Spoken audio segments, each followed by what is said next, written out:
Hello friends, स्वागत है आप सभी का हमारे यूट्यूब चैनल पर।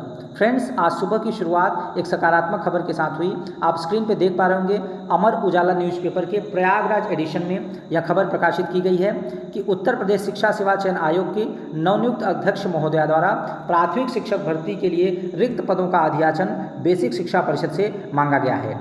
आप जानते हैं कि जब से शिक्षा सेवा चयन आयोग का गठन पूर्ण हुआ है, उसके बाद से ही प्रतियोगी छात्रों द्वारा लगातार परीक्षा कैलेंडर जारी करने की मांग की जा रही है।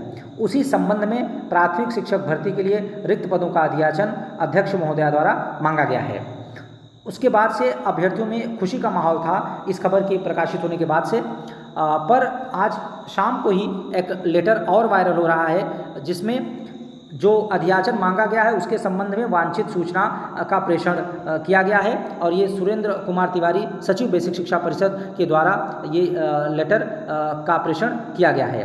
पर अगर आप इस लेटर को ध्यान से देखेंगे तो नीचे सचिव जी का सिग्नेचर नहीं है। और इसमें जो आंकड़े दिए गए हैं, प्राथमिक विद्यालय, उच्च प्राथमिक विद्यालयों की संख्या, फिर छात्र नामांकन, फिर प्राथमिक विद्यालय शिक्षक छात्र अनुपात और फिर उच्च प्राथमिक विद्यालय छात्र शिक्षक अनुपात, तो ये सारे आंकड़े दिए गए हैं। तो इस वीडियो में हम इस लेटर की पड़ताल करेंगे कि क्या ये लेटर फेक है या ये लेटर रियल है। और जो इसमें आंकड़े दिए गए हैं उसका मिलान हम जो विधानसभा सत्र के दौरान बेसिक शिक्षा मंत्री द्वारा जो उत्तर दिया गया था उन आंकड़ों से इनका मिलान करेंगे तो इस लेटर की वैधता की जांच हो पाएगी। बाकी मैं आपको इस वीडियो में यह भी बताऊंगा कि क्या निकट भविष्य में भर्ती की संभावना जताई जा सकती है, क्या भर्ती आने वाली है। ये लगातार आपके द्वारा पिछले कई दिनों से ये प्रश्न भी पूछे जा रहे हैं, तो इसमें इन पर भी मैं आपको सटीक आंकड़ों के आधार पर इस पर भी पूर्वानुमान व्यक्त करूंगा।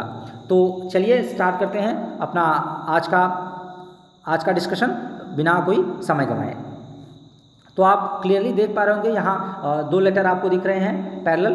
तो ये लेटर जो है, तो जो आज जो लेटर वायरल हुआ है वो लेटर आप यहाँ देख पा रहे होंगे। यहाँ नियंत्रक एवं महालेखा परीक्षक के पत्र PAG ऑडिट दिनांक 2/9/2024 के क्रम में वांछित सूचना का प्रेषण। और बाकी ये जो है वो विधानसभा के प्रथम सत्र 2024 में जो सत्र विधानसभा का हुआ था उसमें अनिल प्रधान जी द्वारा जो प्रश्न पूछा गया था उसका उत्तर यहाँ दिया गया है। तो इन दोनों पत्रों में जो आंकड़े हैं उसका अगर मिलान करें तो जो वायरल लेटर है उसमें उसकी वैधता की पुष्टि हो सकेगी। तो अगर आप ध्यान दें तो प्राथमिक विद्यालय, उच्च प्राथमिक विद्यालय की संख्या, फिर छात्र नामांकन दिया गया है। तो छात्र नामांकन को अगर आप मैच करवाना चाहें तो इसमें छात्र नामांकन प्राथमिक विद्यालय में 1,04,93,389 और इस लेटर में अगर आप देखेंगे तो छात्र संख्या प्राथमिक विद्यालयों में 1,05,06,379। तो जो छात्र संख्या है वो मैच हो रही है। और बाकी अगर आप शिक्षकों की संख्या देखें तो यहाँ प्राथमिक विद्यालय शिक्षक छात्र अनुपात वाले कॉलम में आप देखेंगे तो यहाँ 3,38,590 शिक्षकों की संख्या दी गई है, कार्यरत अध्यापकों की संख्या जो सहायक अध्यापक हैं। और जो लेटर जो विधानसभा सत्र के दौरान जो जानकारी दी गई थी उसमें आप अध्यापकों की संख्या देखेंगे तो 3,32,734 सहायक अध्यापकों की संख्या दी गई है। तो उसके बाद से जो 12,460 में रिक्त पद थे उन पे नियुक्तियां हुई हैं, तो शायद ये आंकड़े थोड़े से बढ़ गए हैं। 3,38,000 सहायक अध्यापक इस समय कार्यरत हैं।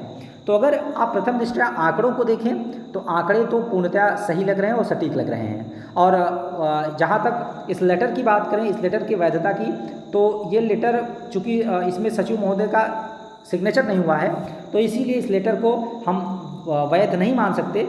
ये लेटर अभी प्रथम दृष्टया तो फेक ही लग रहा है, पर इसमें जो आंकड़े दिए गए हैं वो सही हैं। तो अभी इस लेटर के बेस पे आपको अलर्ट हो जाना है कि अगर इसी सूचना का प्रेषण उत्तर प्रदेश शिक्षा सेवा चयन आयोग को कर दिया गया तो उसके बाद जो परीक्षा कैलेंडर जारी होगा उसमें प्राथमिक शिक्षक भर्ती का कहीं भी जिक्र नहीं होने वाला है। और उसमें केवल TGT और PGT परीक्षा का जिक्र होगा और जो असिस्टेंट प्रोफेसर के लिए जो आवेदन लिए गए हैं उन दो परीक्षाओं का ही जिक्र किया जाएगा और बाकी प्राथमिक शिक्षक भर्ती परीक्षा का कोई भी जिक्र नहीं होगा। तो ये लेटर आप एक रेड सिग्नल इसको मान सकते हैं, क्योंकि जो इसमें आंकड़े हैं वो बिल्कुल ही ऑथेंटिक हैं पर ये लेटर अभी फेक है, तो इस लेटर को अभी स्टॉप किया जा सकता है। और बाकी आप लोग धरना दे रहे हैं और 19 सितंबर को महाधरने का आयोजन किया गया है, तो आप धरने में प्रतिभागिता दे सकते हैं, सहभागिता दे सकते हैं। ये क्योंकि ये उचित समय है। उत्तर प्रदेश शिक्षा सेवा चयन आयोग का गठन भी पूर्ण हो चुका है और उसमें अध्यक्ष की भी पूर्णकालिक नियुक्ति हो चुकी है।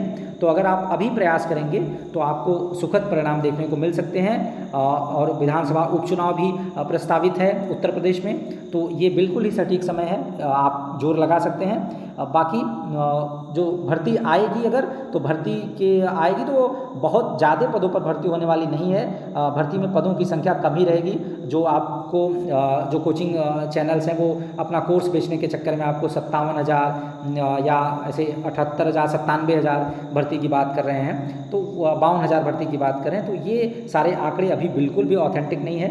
भर्ती आएगी तो कितने पदों पे आएगी ये अभी तक बिल्कुल भी इसका अनुमान नहीं लगाया जा सकता है।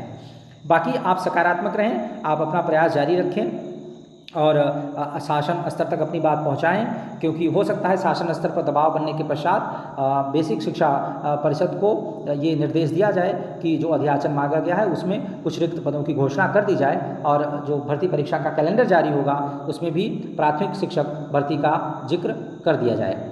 तो यही सूचना थी, आपको देनी थी इस वीडियो में। बाकी ऐसी ही ऑथेंटिक सूचनाओं के लिए आप हमारे चैनल को सब्सक्राइब जरूर कर लें। और बाकी अगर आपको कोई डाउट है भर्ती से रिलेटेड या सिलेबस से रिलेटेड कुछ भी, तो आप नीचे कमेंट करके पूछ सकते हैं। और वीडियो हमारा इन्फॉर्मेटिव लगा हो तो चैनल को सब्सक्राइब कर लें और वीडियो को लाइक कर दें। और बाकी अगर अपने फ्रेंड्स के साथ फ्रेंड्स के लिए भी इन्फॉर्मेटिव लगे तो उनके साथ भी शेयर जरूर कर दें। मिलते हैं आपसे नेक्स्ट वीडियो में किसी अन्य यूज़फुल इन्फॉर्मेशन के साथ। तब तक आप लोग अपना ख्याल रखें और अफवाहों से बचे रहें। Thank you for watching the video.